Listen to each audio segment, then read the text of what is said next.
Hello everyone, good morning from Dublagari. আজকে আমাদের দুবলাগাড়িতে দ্বিতীয় দিন। ভোরবেলা 5টার সময় অ্যালার্ম দিয়েছিলাম, বাট সত্যি বলছি মানে একদমই উঠতে ইচ্ছা করছিল না। তারপর ভাবলাম যে রোজ আর কোথায় এই সানরাইজ দেখতে পাই, তো সবাই মিলে চলে এলাম সমুদ্রের কাছে। বাট এসে দেখলাম কোথায় সমুদ্র, তাকে দূর দূর পর্যন্ত দূরবীন দিয়েও কোথাও দেখা যাচ্ছে না। তো যাই হোক, এই ব্লগটা অ্যাকচুয়ালি আমার অনেক আগেই এডিট করা, বাট সামহাও আমার পোস্ট করা হয়ে ওঠেনি। বাট পুরো ব্লগটা দেখো, আশা করি তোমাদের খুব ভালো লাগবে। তো এখন প্রায় 5:30 মতো বাজে, আর পিছনে দেখেছো এই ঝাউবনের চাদরটা, যত দূর চোখ যাচ্ছে শুধু এই ঝাউবনের জঙ্গল। আর সত্যি দেখতে এত অপূর্ব লাগছিল। এদিকে সানরাইজ জাস্ট স্টার্ট হয়ে গেছে, তো দেখতেই পাচ্ছ তোমরা কতটা সুন্দর লাগছে।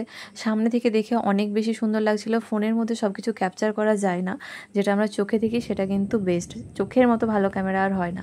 তবে হ্যাঁ, আমার কিন্তু সব থেকে বেশি ভালো লেগেছে সমুদ্রের এই সম্পদ। আসলে এই জায়গাটা একটু অফবিট কাইন্ড অফ, কারণ খুব একটা বেশি মানুষ এই জায়গাটা এক্সপ্লোর করেনি এখনো পর্যন্ত, যার জন্য হয়তো এই জিনিসগুলো আমরা এখনো দেখতে পাচ্ছি। এই স্টার ফিশ বলো বা এত এই ঝিনুক, তো সবাই যে যার মতো করে এনজয় করেছে। আর এখানে দেখো দুই সুন্দরীকে চুল খুলে সুন্দরভাবে পোজ দিয়ে ছবি তুলছে, রিলস বানাচ্ছে। আর এই যে এখানে দেখতে পাচ্ছ কত ঝিনুক পড়ে রয়েছে, পুরো সাদা হয়ে আছে, যেন মনে হচ্ছে যে এখানে কেউ মানে বলে না কি যেন ওটাকে, পার্ল, মুক্ত ছড়িয়ে রেখেছে। আমার তো ঠিক এইরকমই মনে হচ্ছিল, মানে যদি আবছাভাবে দেখি তো সেরকমই লাগছিল। আর একটা জিনিস ভেবে আমার হাসি লাগছে যে কালকে যখন আমরা দুপুরে এখানে স্নান করতে এসেছিলাম, তখন কিন্তু বেশ ভালো ঢেউ ছিল, মানে বুঝতেই পারছো জল কতটা অবধি ছিল।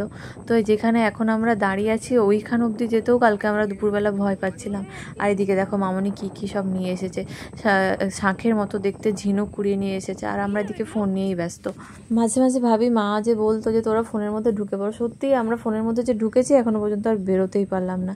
এনিওয়ে, এনাকে দেখো, এনার জন্য একটা রিলস বানাচ্ছিলাম, তো সেই জন্য উনি পোজ দিচ্ছিলেন। তো বেশ কয়েকবার নেওয়ার পর মানে ভিডিও নেওয়ার পর তারপর এটা ফাইনালি পছন্দ হয়েছে। এক্সচেঞ্জ কুকুরটাকে সরাও।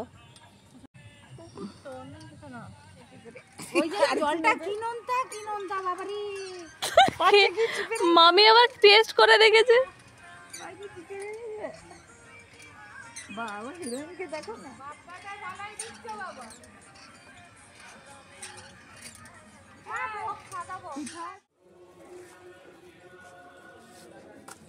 আজকে আমরা এখান থেকে বেরিয়ে যাব বালাসোরের দিকে। তো সকালবেলা সবাই মিলে আমরা গল্প করে এখন চা খাবো। আর কিছু পাবলিক আছে যারা এখনও ঘুম থেকেই ওঠেনি। তো যাই হোক, চলো এখন এই চাটা এনজয় করা যাক, এরপর আমাদের রেডি হতে হবে।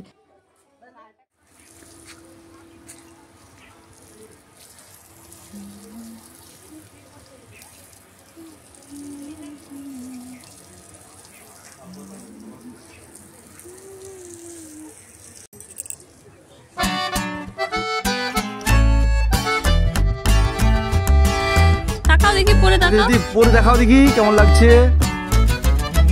ওই